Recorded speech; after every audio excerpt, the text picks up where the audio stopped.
Right. We actually have a show. We're actually going to do a show today instead of not doing a show. Do I have you here, Ross? Are you alive? Oh, this is gonna be fun. I don't know if it's gonna be fun based on the topic, but it's gonna be interesting, and we hope to help a lot of people and maybe get some advice in return. Speaking of helping people, we have a Restream ad.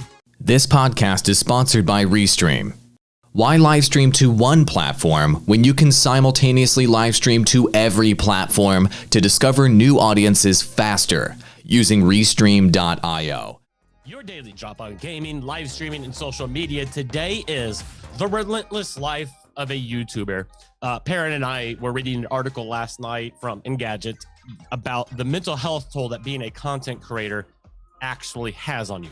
We talked about hundreds of problems and solutions that you're going to encounter as a creator, but Perrin, am I wrong in thinking that the number one thing that is going to derail your own career is possibly you and how you treat your mental health?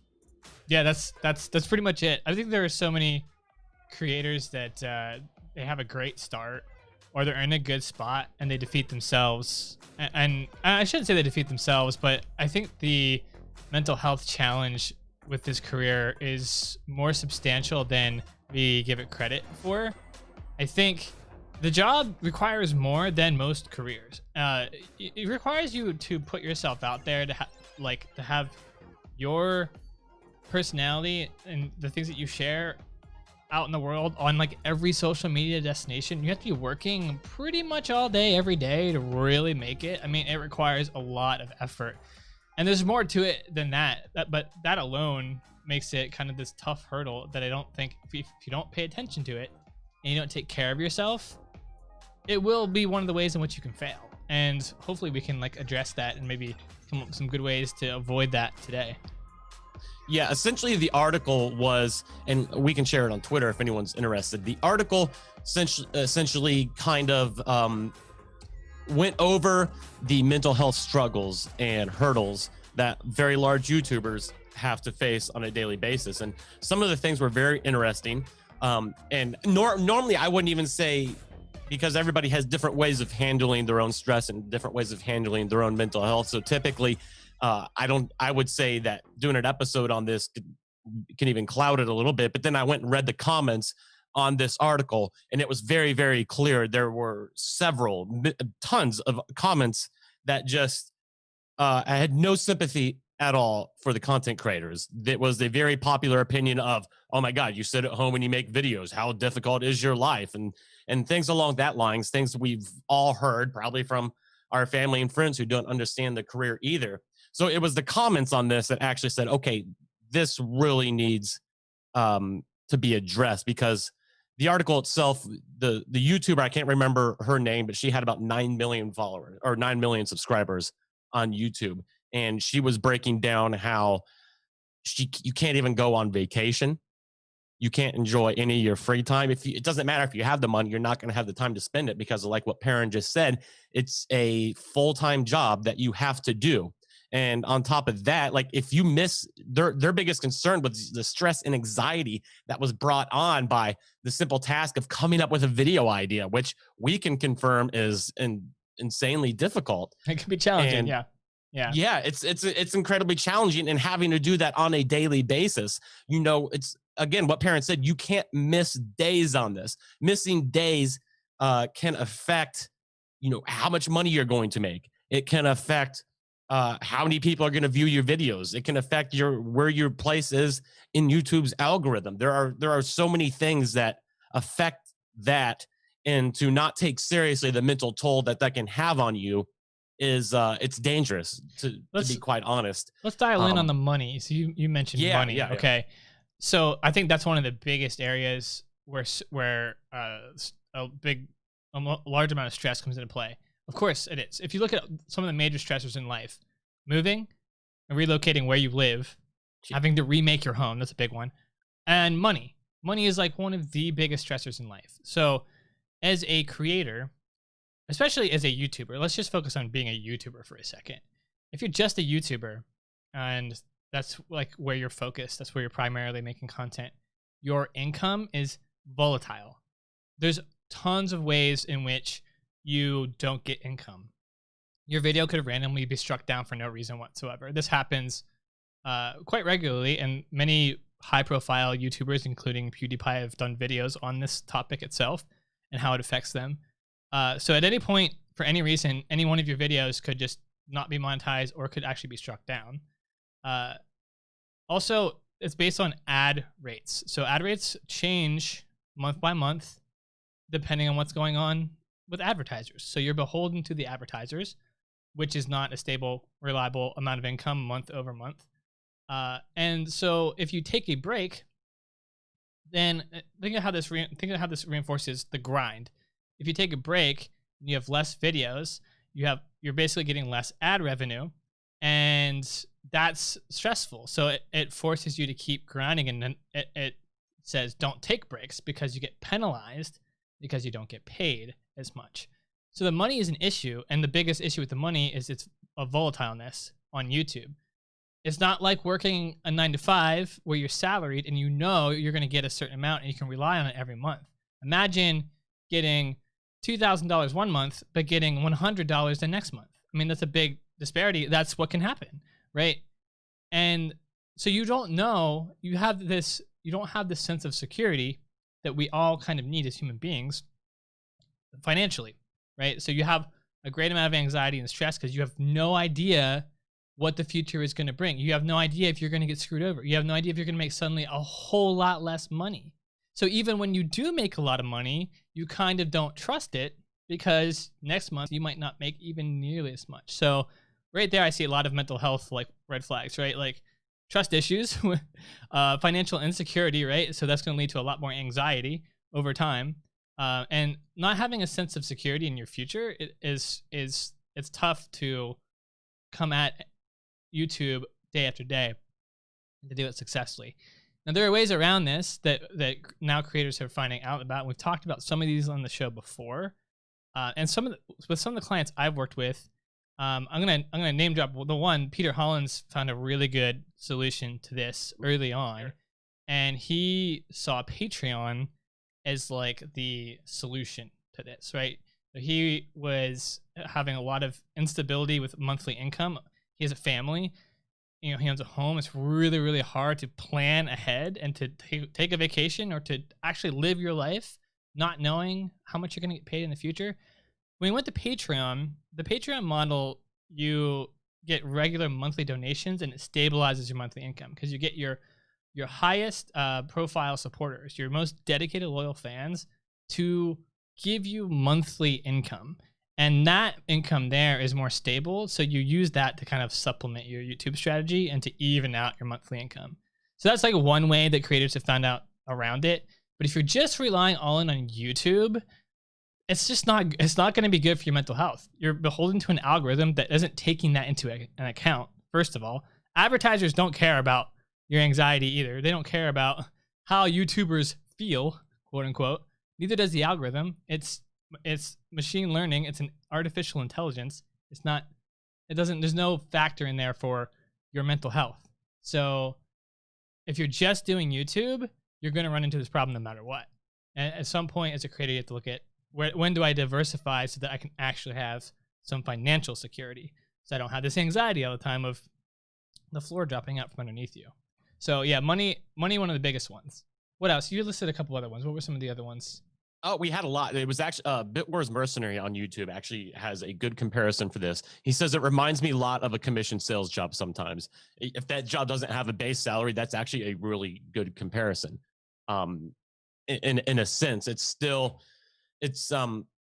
We'll just leave it at that. But I know we had talked about, actually, let me ask you this, because you're doing 10 streams a week, correct?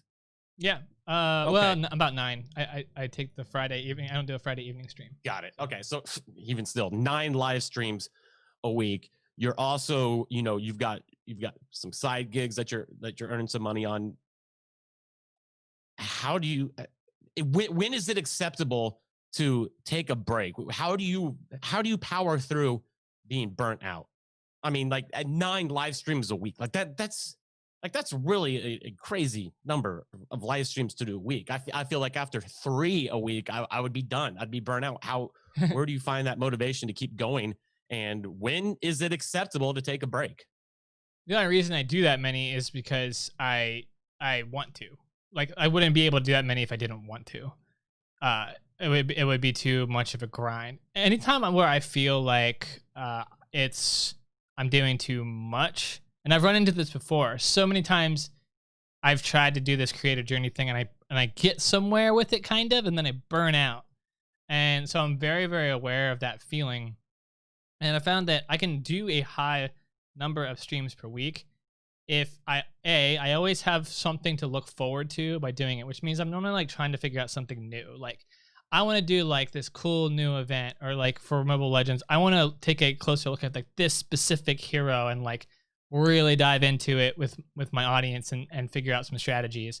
Or I want to do like I want to do one of the marketing events for the game, and I want to like showcase this like new skin, just for like a 2-hour stream. So since I'm primarily Facebook gaming, I can do shorter streams. So 9 streams sounds like a lot, but one of them's like 2 hours and the other one's 3 hours. So really, for most streamers, that's actually 1 stream. But I'm just breaking it in half and doing it in 2 because they're shorter duration. So that helps a lot. And the second thing is, I always have something to look forward to. I try to make sure I have something interesting or that makes me excited about it. And then 3, I try to make sure that I take time away. So I don't do any streams over the weekend. Or sometimes every once in a while I'll do a bonus one if I feel like it, but not very often. I take the weekend to focus on me, my family, my daughter. And that gives me room to then come back to streaming. The way in which it burns you out is when you don't focus on yourself enough. At least I found. This is a personal thing. I'm not a mental health professional, so don't follow my advice to a T. This is just what helps me, so I'm sharing it. If I focus on myself, so if I find me feeling burnt out, like, okay, I just need to like do something I want to do. I'll go for a run. I'll watch a show I just want to watch. I'll just like actually just do nothing for a while. I'll just like sit around and relax. Like, I don't have to pressure myself to always have to be doing stuff, because that's what streaming is. It's always doing something. And those things, if I focus on me, then I normally can come back to streaming and I'm not too burnt out. So that's why I can have that high concurrency of 9 per week. But ultimately, it really comes down to the fact that I'm primarily focused with Facebook gaming, and Facebook gaming, I feel like I can take a break. I feel like I could not stream at all for a week, and I'd be fine on Facebook gaming. Like, I would come back. I might even have more because people would have missed me for a week, and they'd be like, "Where have you been?" And everybody would come back watching. I might even get more on that return stream. And I've seen that kind of happen after weekends, like when I'm away for 2 or 3 days sometimes. So I don't feel like, because of the way Facebook uses pages and uses streaming, I feel like I have a lot more flexibility in terms of like stopping and taking a break and coming back. The algorithm isn't nearly as intense there as it is with something like YouTube. So a really long answer that works for me. It's a great answer. But that won't work for everybody necessarily, but that's what works for me. Huh. That's interesting. So, but one of the things that this article mentioned that I thought was interesting, I had never really heard this aspect before, is should these platforms, especially a platform like YouTube that requires creators to do that daily grind, by daily I mean 7 days a week, 20, essentially 24 hours a day, you got to be at least aware of what's going on. Does YouTube have any responsibility in their creators' mental health? Yeah, that's tough.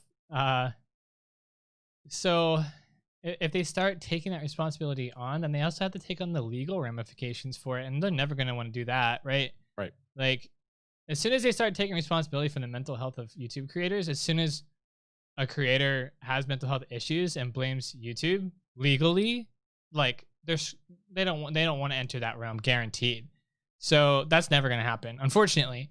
And that enters into a whole conversation of like, should tech companies as a whole at least take into account like the mental health of their users? Yeah, probably in like an ideal world, but in a business sense, I don't see that happening at all. At least in America, I don't see how that would happen. Here, I wish it would, but because of the fear of legal ramifications and that type of accountability, they're not going to want that. And so if you look at like all the social media algorithms, I mean, even Facebook's algorithm does not take into account users' mental health.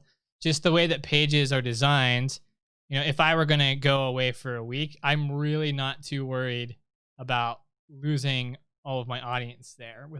But if I were to go away for 2 weeks, then I'd be like, okay, then my page could then Facebook can actually recognize that your page is inactive, and then they can actually just decimate your entire following. So that is a little bit more scary. But with Facebook, I know I could just take content that would engage well, and I could just schedule it out for a week. This is what I used to do as a social media manager when I would work for big companies and I wanted to take a vacation. Social media managers, if you're in the social media business, you don't get a vacation, first of all.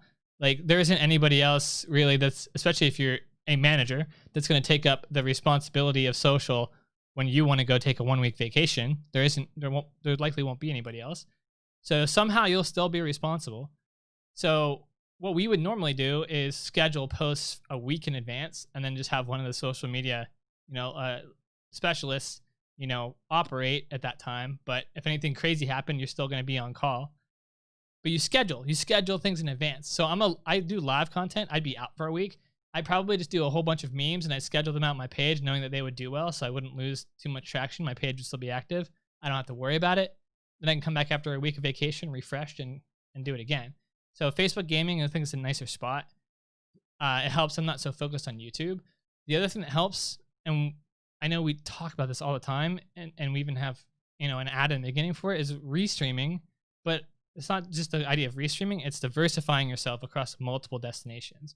If you're doing that, you're so much less worried. Like if something crazy happens on YouTube, like Adpocalypse 3.0, or your videos get demonetized or something, or you get like a strike or whatever happens, it doesn't matter too much because you have 3 or 4 other platforms that you're working at and that are working. And so if a problem happens on one, it's far less impactful. And this is why we preach this all the time. It's not just diversifying your revenue, it's also diversifying your risk, which is a smart business decision, even outside of being a creator. So that's one of the reasons why we talk about it that much. If I were to completely lose YouTube with my strategy, I'd be like, okay, I just open up another one, whatever. I'm fine. It doesn't really matter. If I were to completely lose Facebook, I might be a little bit like crap, but I could technically start over and I'd be okay. If I were to lose Twitch, I'd be upset, but it wouldn't destroy me, and I could just start over and I'd be okay. If I were to lose all of them, yeah, that'd be an issue. But just losing one of them is fine, and I can handle it. So it allows me to take more risks then because it's diversified, which means that puts me in a better position than other creators. Because if you're a risk taker, you can get out there in front. You can be on the cutting edge. It gives you an advantage sometimes. So yeah, I mean, there's a lot. Facebook gaming has been nice that way. I don't know. What's your take? As been operating social media, Ross, you've been operating the same Twitter accounts for over a decade now, right? Close, like 8-9 years, something like that. Yeah. How by year 9, like, and let's make this relatable to YouTubers too. Like, if you were to be doing YouTube for 9 years, how are you not burnt out? How do you keep doing it day after day? Oh, I am. But let me first off say, as someone who's worked in social media full time for, like I said, 9-10 years, it is much more time consuming to do what you do as a live streamer and as a creator on YouTube, or a YouTuber, I guess. It's much more difficult to do that because it takes more work. With social media, I have to put out more content than a YouTuber does, but it doesn't have to be like polished. It doesn't have to be a video. There's not hours that goes into editing it. It's, making a meme or something like that. So it's a lot easier for me to actually schedule very far in advance. I can schedule, so I used to schedule, literally a month at a time. And then because it's social media, it's a little bit easier to, take time off. And it's necessary to take time off on social media, as everybody, I'm sure, can attest to. We do have a couple of comments in here. By the way, Evolution Gaming watching us live for the first time. Awesome to have you here, man. Glad you're enjoying it. Willie Mastermind, he actually has a really good comment here. He says, I feel like not being burnt out is a strategy, and to ignore it will destroy you, Perrin. Every single action, to the smallest degree, should revolve around the center of not being burnt out. Otherwise, you'll run out of gas and likely quit or go insane, regardless of how good your strategy is. And I think he's got a really good point there. I mean, if fighting the burnout, because not only, by the way, you're not only fighting your own burnout, you have to make sure your audience isn't getting burnt out on your content as well. So there's two types of burnout that need to be focused on in any strategy, but it becomes even more difficult. And this is where I don't think that content creators or YouTubers get enough credit to where it is, because it's like we were talking about earlier. You have to be financially stable in order to do any of this. Just being a YouTuber costs money to get the gear, to get the equipment, to actually put on like a legitimate, video, a legitimate creation. It's going to take money. So 99.9% of the YouTubers actually have to have side jobs, full-time jobs, by the way. And then they have to come home and in the remaining hours of a day, what do you have? If you're working 8 hours a day, you got 16 hours, to include with sleep, to include another full-time job of creating content. So it's much more easier for even people beginning to get burnt out until you get to a point where you can really start monetizing your content.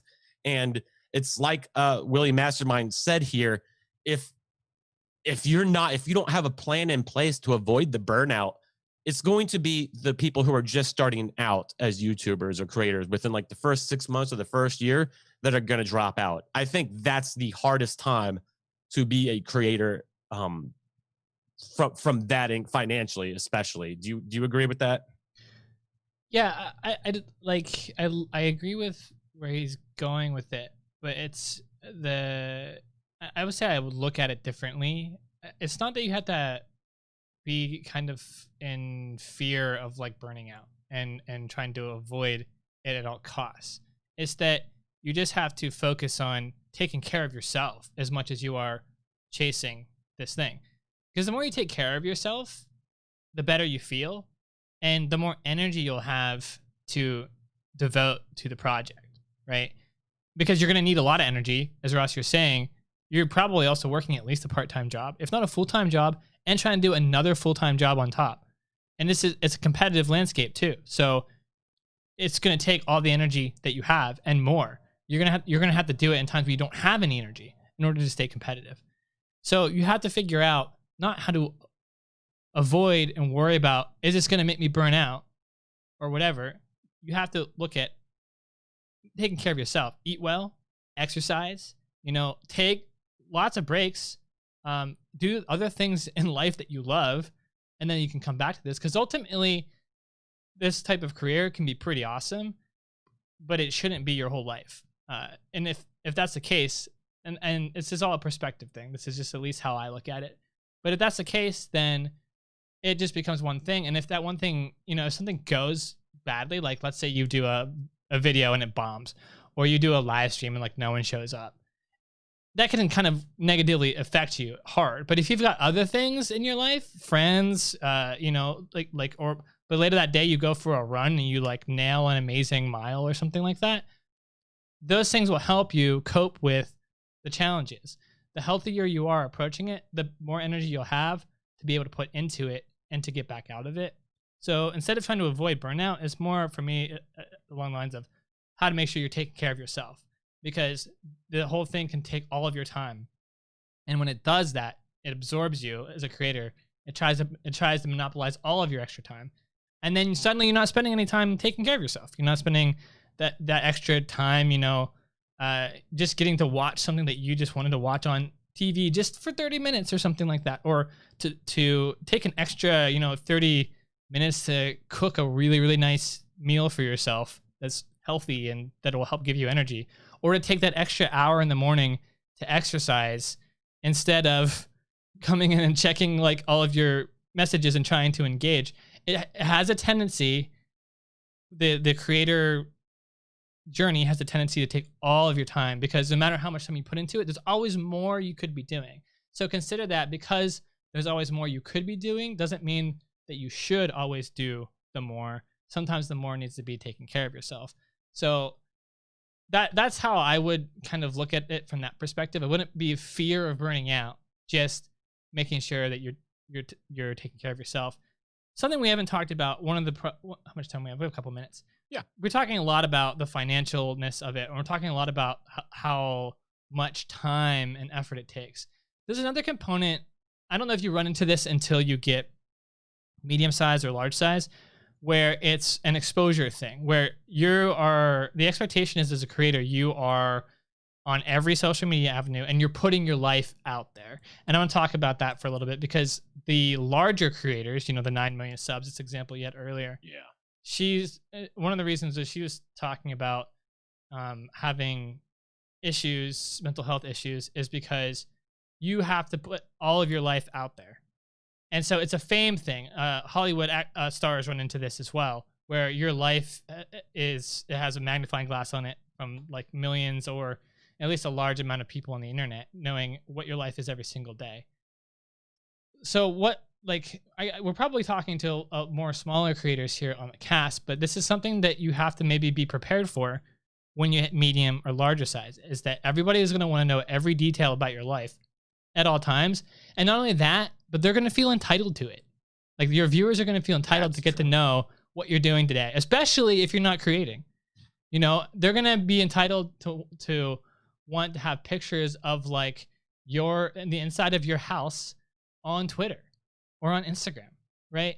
What is that? What is the mental health toll of that? That's what I want to know, Ross. It's lucrative. It's massive.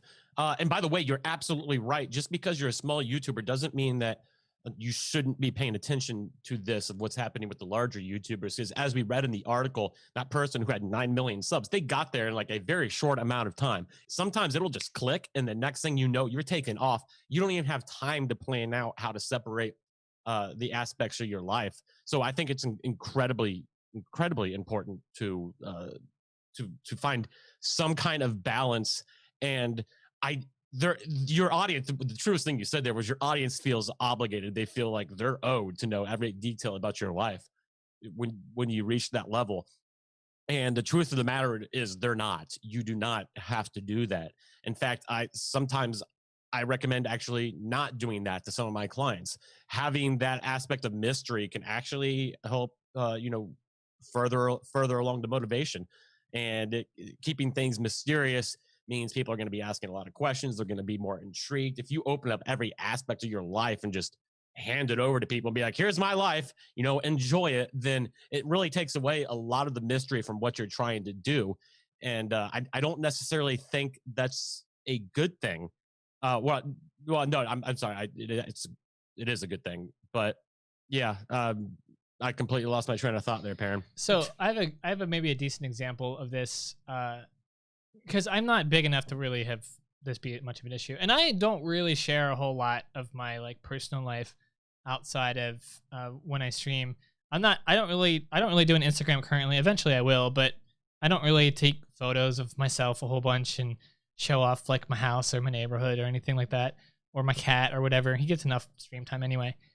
I had a good example of this. I had a Mobile Legends creator asking me like, how do I deal with people asking to play with me all the time? And they're demanding to play with me, and I try to include them, but then they get mad and upset, when I'm not able to, because inevitably there's more people that want to do it than he's able to have play with him. And then they leave and they don't watch anymore. And I explained to him, this is a perception thing and you have to change it. So a lot of viewers assume when they come into a stream, like they'll do things like they'll come in and they'll say, hi, oh, the streamer didn't engage with me particularly, I'm out. I'm going to go find someone who will engage with me. It's all entitled behavior. And you don't have to, as a creator, you don't have to bow to it. In fact, if you don't, you succeed. So in his example, I told him, tell them that they're not allowed to play with you. Tell them that they can only play with you. Only the people who watch and are dedicated to your stream are allowed to play with you. And that way they'll come in and say, hey, I want to play with you. And you're like, hey, you can't, but there is a way you can. I only do it for exclusive people, for people like it's a privilege. And when I said this word, I said it's a privilege that they're not entitled to necessarily. It's a privilege for a viewer to get to play with the streamer. They don't inherently deserve it. In the same way that a fan does not inherently deserve personal photos of you and your family online on Instagram, right? No viewer inherently deserves that. just because they put in the time and watch you sometimes doesn't mean that they deserve any of that. It's a privilege.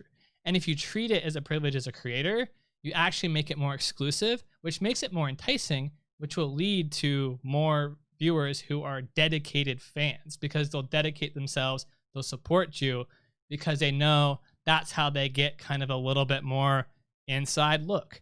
That's how they get to know a little bit more about you personally, is by being dedicated. If you give them a clear path, if you give your viewers and your fans a clear path to that, then yeah, it doesn't mean, so you don't have to put it all out there at face value because that's the expectation. I know it seems like that, but that's the type of content you should really be saving anyway for your most dedicated, loyal fans. You shouldn't just be putting it out there for free. Well, for free, yes, but you can't put it out there for free, but you should be saving it and distributing it in a way where you're just sending it to just your subscribers or something like that. Or make it a Patreon thing where you're just sending it to people who are already like donating to you and supporting you month by month. You don't have to put it all out there all at once. Now, some people can and some people do, and that's fine and that's great. And that's a great way to succeed. But I know that I won't be going that route. And I know that I helped this one creator. He's like, wow, you totally solved that problem for me when I just said the word, it's a privilege, not a right, you know? Yeah. You know, no viewer has a right to photos, personal photos of you. That's just, when you say it like that, it sounds weird, doesn't it? It just sounds like we're in this day and age where like people think they're entitled, viewers think they're entitled to whatever creator they like to get to know their life. They're entitled to it. It's like, no, just because you're a viewer and you watch my content does not mean you're entitled to any of that stuff whatsoever. Now, if you're really loyal or you really love the content and you show devotion to it, then yeah, okay, maybe you're not entitled, but you could earn some privileges by doing so. That's how the creator model should work. That's how the successful creators do it. They make it into a privilege.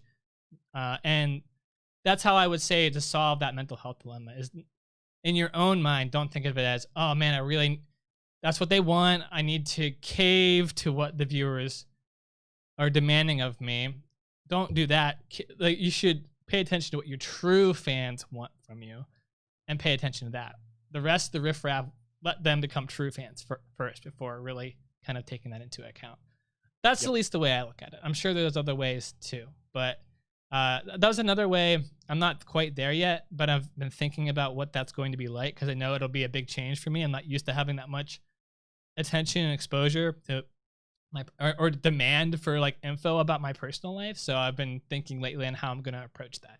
And you all should be too, because that's something that when you want to cross that bridge, you want to be prepared for. That's not something you want to just kind of like figure out as you go. That you'll run into more trouble that way than what it's worth. Yep. Tom Legendary actually made a really good point before we head out. He said, if you reinforce the entitled behavior early on, they will continue to do it. So this is something that and he's spot on this. This is something that every YouTuber who, it doesn't matter if you're just starting off or if you've been doing this for years now, go ahead and put that into place right now. What Parent just said, that it's a privilege to get to play with you when you're doing these live streams. So anything else you need to add here, Parent, before we get out and go do our regular jobs so we don't get burnt out? No, we went over a little bit, but I'm good. Let's get us out of here, Russ. All right. We will be back tomorrow. AWOL will hopefully be with us. He's got babysitting duty today. Little jealous. But anyway, catch us on iTunes, Google Podcasts, Spotify, iHeartRadio, wherever podcasts are available. You can watch the replays on YouTube. We will be back tomorrow. Happy creating, creators. And don't forget, we have a Restream discount. And the link is in the video description. If you go to Restream and you sign up for an account, use the code DROP25, DROP25, to get a discount on your monthly subscription. It's pretty awesome. I mean, I'm not going to lie. Restream has really helped us diversify and solve a lot of mental health issues too that we talked about in this episode. So if you want to give that a shot, don't pay the full price for it. Come here, use the link, use the code. If you're going to try it out, at least get it a little bit cheaper as you feel it out. That's it. Take care, everybody. So long.